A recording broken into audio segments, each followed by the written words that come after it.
Un transatlantic cu peste 2200 de persoane la bord naviga peste Atlanticul de Nord cu o viteză constantă, trecând printr-o zonă în care gheața era o caracteristică comună.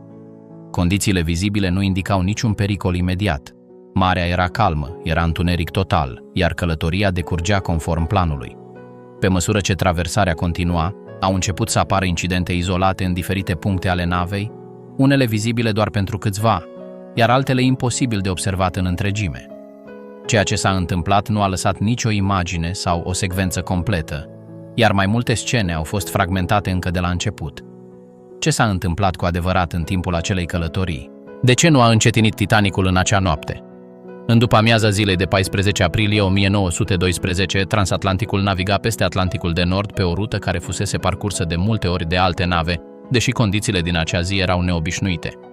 Pe parcursul zilei au început să sosească avertismente privind gheața de la diverse nave care navigau în aceeași zonă. Aceste mesaje avertizau despre prezența icebergurilor și a câmpurilor mari de gheață plutitoare pe ruta planificată, unele dintre ele direct în traiectoria pe care nava o urma spre vest. Avertismentele nu au sosit toate în același timp sau cu același nivel de detaliu. Unele menționau blocuri mari, izolate, altele vorbeau despre concentrații extinse de gheață. Mesajele au fost primite în cursul dimineții, au continuat până după amiaza și au continuat să sosească până târziu în noapte. Fiecare mesaj a fost notat și transmis de operatorii radio, iar câteva dintre ele au ajuns pe punte, unde ofițerii au înregistrat informațiile disponibile. În ciuda acestui flux constant de avertismente, viteza navei a rămas constantă. De la începutul zilei, viteza navei s-a situat în jurul valorii de 22 de noduri, o cifră tipică pentru o navă de acea dimensiune în ape deschise. Nu există nicio înregistrare a unui ordin clar de reducere a vitezei în timpul zilei. De ce nu a fost ajustată viteza? Pe măsură ce se lăsa noaptea, cerul era senin, iar întunericul cobora treptat. Avertismentele privind gheața au rămas o amenințare constantă. Nava a continuat să înainteze, propulsată de motoarele sale într-un ritm similar cu cel menținut pe tot parcursul zilei. În orele premergătoare coliziunii, au sosit noi mesaje care întăreau ideea că gheața era abundentă în zonă. Unele descriau câmpuri mari de gheață, altele vorbeau despre mai multe iceberguri vizibile în depărtare. Aceste informații au fost primite în timp ce nava își continua înaintarea. Pe punte, ofițerii și-au continuat garda de noapte, monitorizând navigația și comunicațiile. Prezența gheții era considerată un risc cunoscut la acele latitudini, mai ales în acea perioadă a anului. Viteza a fost menținută cu așteptarea că nava putea manevra dacă un obstacol vizibil apărea cu suficient timp înainte.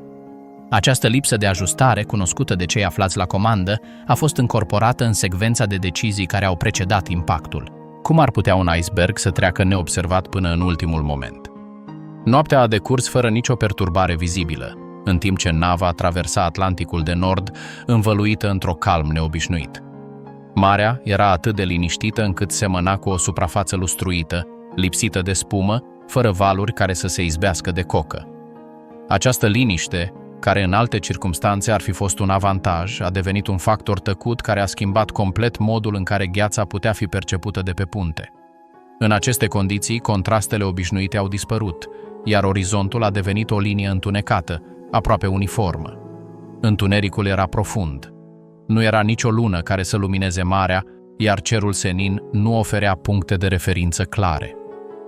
Absența valurilor a eliminat unul dintre puținele indicii vizuale care de obicei trădau prezența gheții la distanță, banda albă de apă care se spărgea de o masă solidă. În acea noapte, acest avertisment natural lipsea. Dacă gheața era în față, nu genera niciun semn vizibil până când nu era prea aproape. Sus, pe navă, santinelele stăteau de veghe, scrutând orizontul cu ochii ațintiți asupra întunericului. Se străduiau să discearnă orice formă distinctă, orice umbră care nu aparținea cerului sau mării. Sarcina cerea o concentrare constantă, dar natura umană impunea limite care nu puteau fi depășite cu simpla atenție. În întuneric complet, ochiul uman are nevoie de timp pentru a se adapta și chiar și atunci își pierde precizia atunci când nu există repere clare. Frigul era intens, iar aerul curat, ceea ce putea da impresia unei vizibilități excelente. Totuși, această claritate era înșelătoare. În nopți ca aceasta, obiectele mari, din apropiere, se puteau confunda cu fundalul întunecat până în ultimul moment.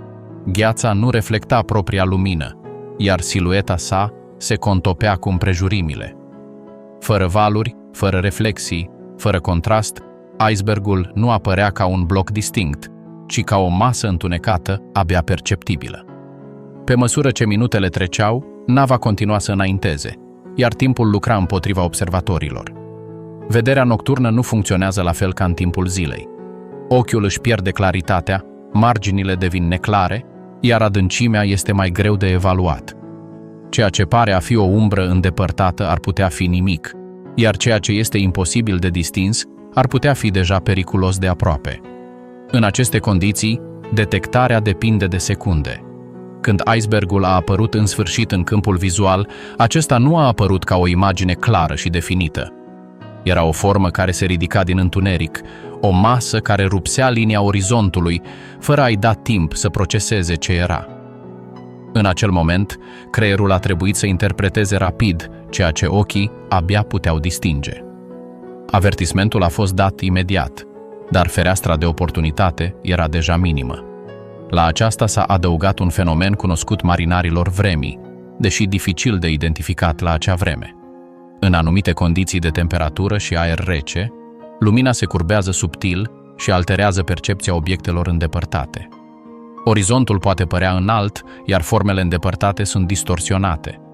Nu este evident, dar contribuie la faptul că un obiect mare devine mai puțin vizibil până când este foarte aproape. Observatorii au acționat în momentul în care icebergul a fost identificat ca atare. Avertismentul a fost transmis fără întârziere, dar fereastra de oportunitate era atât de îngustă, încât timpul disponibil a fost măsurat în secunde. Nu exista nicio șansă de detectare timpurie care ar fi permis un răspuns pe scară largă. Percepția umană, confruntată cu întunericul, calmul mării și lipsa reperelor, ajunsese la limită. De ce nu a fost suficientă o manevră corectă? Avertismentul a venit de sus, când icebergul era deja în față. În acea clipă, timpul s-a comprimat până a devenit aproape inexistent. Au urmat secunde în care fiecare ordin, fiecare gest și fiecare răspuns mecanic s-au conturat fără loc de corecții. Nu a existat loc pentru deliberare. Manevra a început imediat. Pe punte, reacția a fost automată. Vocea a transmis urgent ordinul către timonier, căutând să îndrume nava departe de amenințarea care tocmai ieșise din întuneric. Timonierul a răspuns instantaneu, învârtind timona cu forță, urmând procedura învățată și repetată ani de zile. Obiectivul era clar, să schimbe cursul suficient pentru a evita contactul direct. În același timp, s-a acționat asupra motoarelor. Instrucțiunea a fost transmisă către camera de control corespunzătoare pentru a modifica funcționarea motoarelor. Manetele s-au mișcat și indicatoarele au răspuns, dar nava nu era nici ușoară, nici agilă. Fiecare schimbare avea nevoie de timp pentru a se traduce într-un efect real asupra mișcării corpului navei, iar acel timp era limitat. Combinația dintre comenzile cârmei și ajustările motorului a fost executată rapid, dar comportamentul navei în acele secunde critice nu a putut fi evaluat imediat și clar. Inerția acumulată, spațiul disponibil și răspunsul real al corpului navei s-au suprapus într-o marjă extrem de îngustă. Nava a continuat să avanseze, în timp ce cârma a început să forțeze o schimbare de direcție, iar efectul virajului nu a fost instantaneu evident. Totul s-a întâmplat într-o secvență închisă, fără posibilitatea de a corecta sau verifica dacă manevra a fost suficientă. În acel scurt interval, marja a fost minimă. Manevra a avut ca scop evitarea unei coliziuni frontale și, aparent, a reușit să modifice traiectoria, dar nu este clar în ce măsură această schimbare ar fi putut fi decisivă. Prova a început să devieze, deși corpul navei a continuat să se apropie de gheață pe o traiectorie care nu era încă complet definită. Contactul s-a produs în timp ce nava încă răspundea la comenzi, într-un moment în care manevra era încă în desfășurare. Rezultatul a fost o coliziune laterală, diferită de ceea ce s-ar fi întâmplat fără nicio reacție. Nu a fost un impact frontal direct, dar nicio evitare completă. Icebergul fusese lăsat în urmă, iar paguba era deja făcută. Ceea ce nu se putea stabili cu certitudine era dacă exista vreo alternativă reală în acele secunde finale sau dacă, din momentul în care icebergul a fost observat, rezultatul era deja sigilat. Manevra a fost corectă conform procedurilor cunoscute, dar momentul, locația și răspunsul navei lasă încă deschisă întrebarea de ce nu a fost suficientă. De ce nu a văzut nimeni ruptura? Scufundarea a progresat treptat în momentele inițiale, nava fiind încă iluminată și menținând o poziție care nu sugera o prăbușire iminentă. Prova s-a scufundat încet, în timp ce pupa a rămas ridicată, creând o înclinare din ce în ce mai abruptă. De pe punte, mulți dintre cei care se aflau încă la bord au perceput mișcarea ca pe o cădere constantă, nu ca pe o ruptură bruscă. Nimic nu indica clar că structura era pe cale să cedeze. Pe măsură ce minutele treceau, înclinarea creștea. Unghiul devenea evident în pasaje, pe scări și pe punțile exterioare. Obiecte libere au început să alunece, iar apa continua să avanseze în zone care anterior rămăseseră uscate. Nava a rămas intactă la vedere, lungă și continuă, cu luminile încă aprinse și silueta sa recognoscibilă pe fundalul nopții. În acea ultimă întindere, atenția celor aflați aproape de cocă era concentrată asupra pupei care se ridica și a coborârii imparabile a prova. Sunetul apei care se revărsa, scârțâitul structurii și zgomotul elementelor care se mișcau dominau atmosfera. Percepția era fragmentată de frică, întuneric și confuzie. Nu exista o vedere completă a întregului ansamblu, ci doar scene parțiale din unghiuri diferite. Unii martori și-au amintit că au simțit o vibrație neobișnuită sub picioare, o senzație scurtă, dar intensă, distinctă de mișcarea constantă a scufundării. Alții au vorbit despre un zgomot ascuțit, ca și cum ceva ar fi cedat în interiorul navei. Cu toate acestea, aceste impresii nu au fost nici uniforme, nici consecvente. Mulți nu au observat nimic ieșit din comun în acel moment. Poziția extremă a corpului navei a împiedicat orice observare clară. Cu pupa ridicată, structura era supusă unor solicitări care nu erau vizibile din exterior. Cei care priveau de pe apă sau de la distanță au văzut o siluetă întunecată, înclinată și în mișcare, dar nu au putut distinge detalii precise. Întunericul și haosul făceau imposibilă observarea continuă și ordonată. Unii au susținut că au văzut nava înclinându-se și mai brusc, ca și cum căderea s-ar fi accelerat pentru câteva secunde. Alții au susținut că coborârea a fost continuă, fără schimbări bruște. Relatările se contraziceau, chiar și printre oameni relativ apropiați unul de celălalt. Lipsa unui punct de referință stabil însemna că fiecare percepție era diferită. Nu exista un moment clar identificabil în care toată lumea să poată indica o ruptură vizibilă. Nu a fost descrisă nicio separare evidentă a structurii de suprafață.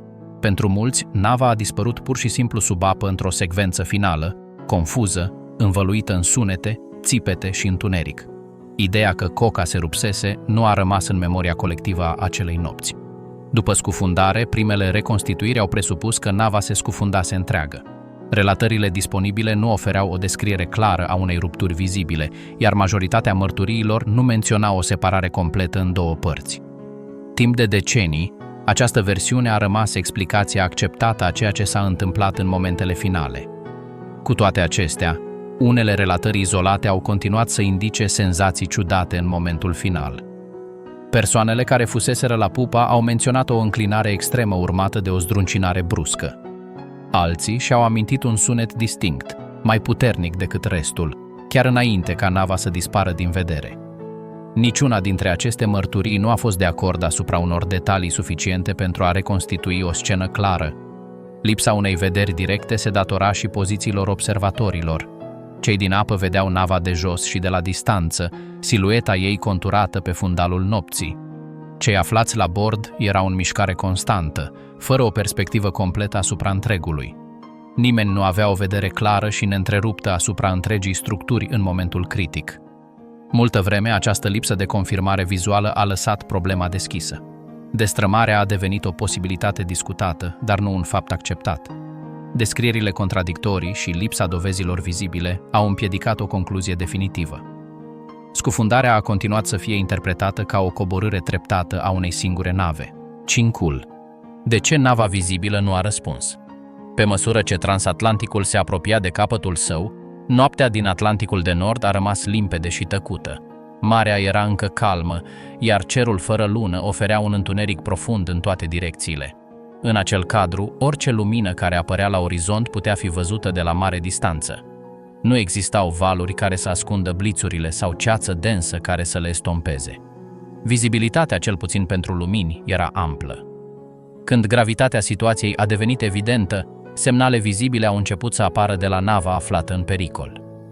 Rachete luminoase s-au înălțat pe cerul nopții, una după alta, străpungând întunericul cu blițuri scurte și strălucitoare. Fiecare lansare desena un arc de lumină care se estompa încet înainte de a dispărea. De pe punte, aceste semnale erau clare, inconfundabile, concepute pentru a atrage atenția oricărei nave aflate pe o rază considerabilă. Rachetele nu erau lansate izolat sau accidental. Erau trimise la intervale, urmând un model recognoscibil de marinari experimentați. Fiecare explozie ilumina momentan împrejurimile, reflectându-se pe apa lină ca o oglindă întunecată. Erau semnale vizibile, destinate a fi văzute de departe, chiar și de nave care nu erau în contact direct. La o oarecare distanță, o altă navă era fie staționară, fie se deplasa încet în aceeași regiune a oceanului. Nu se afla la sute de kilometri distanță, dar relativ aproape, într-o rază care, în circumstanțe normale, ar fi permis observarea ușoară a luminilor care se înălțau spre cer. Distanța exactă nu a putut fi niciodată stabilită cu precizie absolută, dar estimările ulterioare au plasat-o suficient de scurtă pentru a permite un răspuns. De pe nava aflată în pericol, unii oameni au observat lumini la orizont care păreau să aparțină unei alte nave. Nu erau stele sau reflexii aleatorii, erau puncte de lumină joase, constante, cu aspectul tipic al unei nave staționare sau care se deplasa cu viteză mică. Această imagine a întărit speranța că semnalele erau văzute și înțelese. Pe tot parcursul nopții, rachetele au continuat să se ridice. Fiecare reprezenta un apel direct, o rugăminte tăcută către orice navă care le-ar putea vedea. Cu toate acestea, nu a venit niciun răspuns de la cealaltă navă. Nu s-au observat lumini care se apropiau și nici nu au existat manevre evidente care să indice o reacție. Silueta îndepărtată a rămas pe loc, neschimbată. În ciuda semnalelor, nu s-a observat nicio mișcare spre zona care se scufunda și nici vreo indicație clară că gravitatea situației fusese înțeleasă. Lipsa de răspuns a devenit și mai tulburătoare pe măsură ce minutele treceau. Rachetele continuau să urce, dar orizontul nu arăta nicio schimbare. Cealaltă navă era încă acolo, vizibilă, dar nemișcată. Distanța, deși nu era exactă, părea suficient de scurtă pentru a permite o reacție într-un interval de timp rezonabil. Unele interpretări au apărut chiar și în timpul nopții. De pe nava care se scufunda, se presupunea că cealaltă navă vedea semnalele și la un moment dat va iniția o apropiere. Această anticipare a persistat o vreme, alimentată de prezența constantă a acelor lumini îndepărtate. Așteptarea a devenit din ce în ce mai tensionată. Rachetele iluminau pentru scurt timp scena, iar apoi totul se întorcea la întuneric. Fiecare bliț era urmat de secunde de tăcere vizuală, timp în care orizontul părea neschimbat. Repetarea acestui model întărea sentimentul că ceva nu funcționa așa cum ar fi trebuit. În acel moment, îndoiala nu mai rezida în vizibilitatea semnalelor, ci în altceva. De ce nu exista nicio reacție? De pe punte, luminile erau încă acolo. Distanța nu părea de netrecut, iar timpul continua să treacă fără un răspuns. De ce nu au fost suficiente bărcile de salvare? Pe măsură ce gravitatea pagubelor a devenit evidentă, o realitate tăcută a pus stăpânire pe punte. Resursele disponibile păreau incapabile să gestioneze numărul de persoane de la bord. Bărcile de salvare erau acolo, vizibile, aliniate de ambele părți, dar numărul lor a început curând să contrasteze puternic cu amploarea evacuării iminente. Această disproporție nu a fost imediat evidentă, a devenit clară pe măsură ce procesul se desfășura și timpul se scurgea. Nava transporta peste 2000 de persoane, pasageri și echipaj. Confruntată cu acest număr, bărcile de salvare disponibile ofereau o capacitate limitată. Sistemul nu era conceput pentru a evacua pe toată lumea deodată, ci mai degrabă pentru a transfera grupuri către alte nave care, în circumstanțe normale, le-ar veni în ajutor.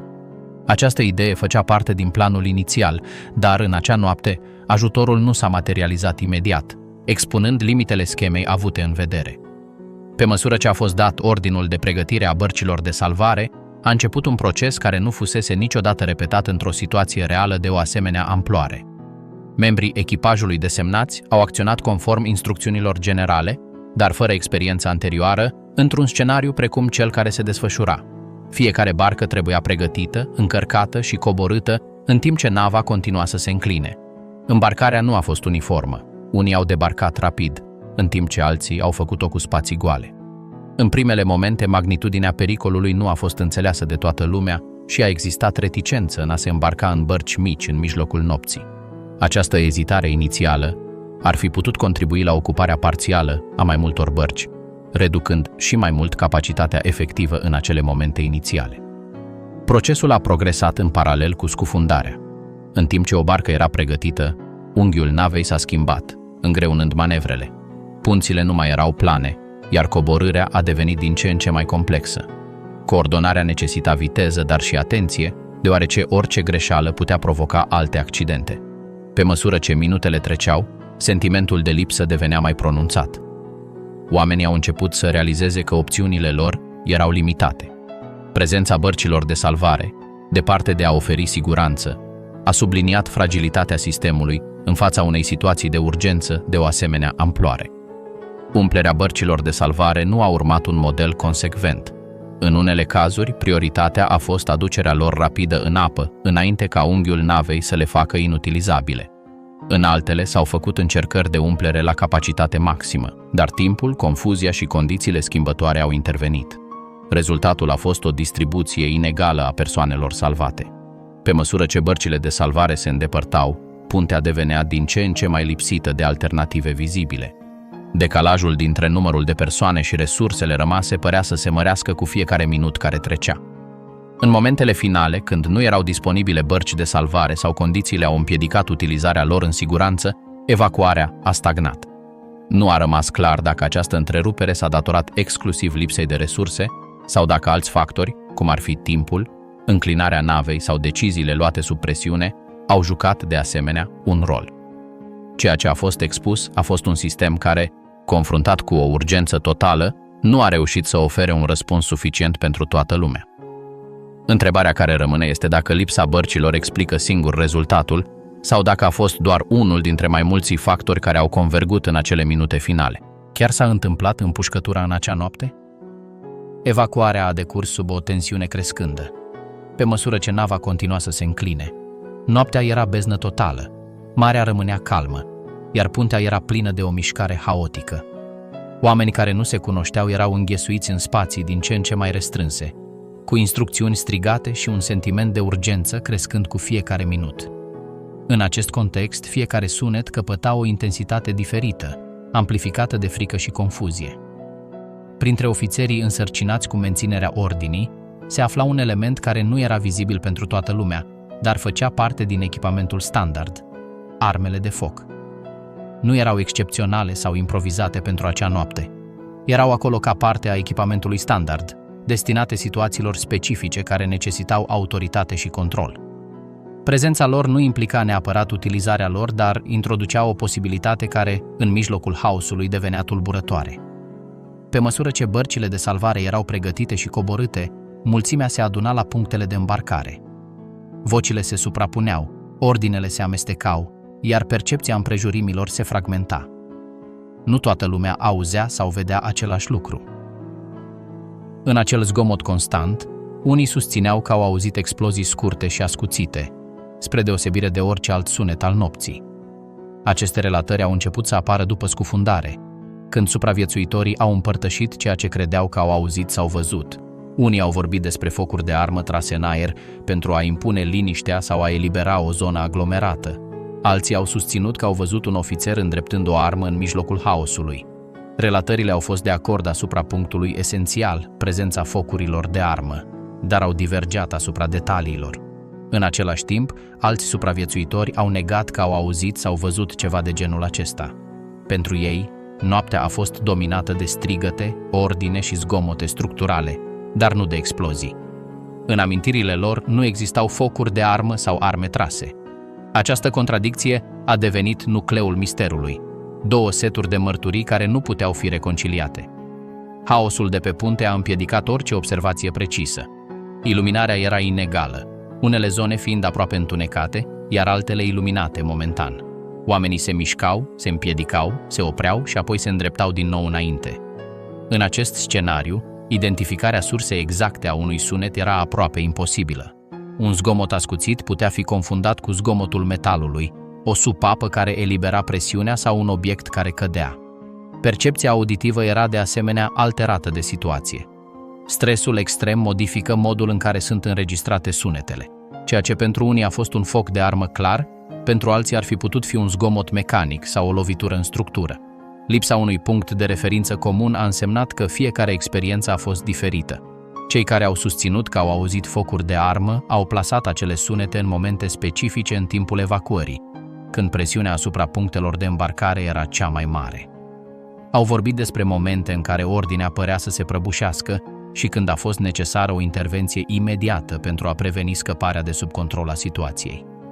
În aceste relatări, focurile de armă nu au fost prezentate ca un incident izolat, ci mai degrabă ca un răspuns extrem la un mediu haotic. Cu toate acestea, niciuna dintre aceste versiuni nu a fost pe deplin de acord cu privire la numărul de focuri trase, locația lor exactă sau identitatea trăgătorului. Unii au menționat un singur foc de armă, alții au vorbit despre mai multe. Unii le-au plasat pe o anumită punte, alții într-o zonă diferită. Această lipsă de acord a slăbit posibilitatea unei reconstituiri clare. Tăcerea altor martori a contribuit la confuzie. Persoanele care se aflau în apropierea presupuselor locații ale împușcăturilor au susținut că nu au auzit nimic ieșit din comun. Pentru ei noaptea era zgomotoasă, dar nu din cauza focurilor de armă. Această discrepanță nu putea fi ușor rezolvată, deoarece ambele grupuri vorbeau din experiențe trăite în același loc și timp. Prezența confirmată a armelor nu rezolva problema. Existența lor nu implica faptul că ar fi fost folosite.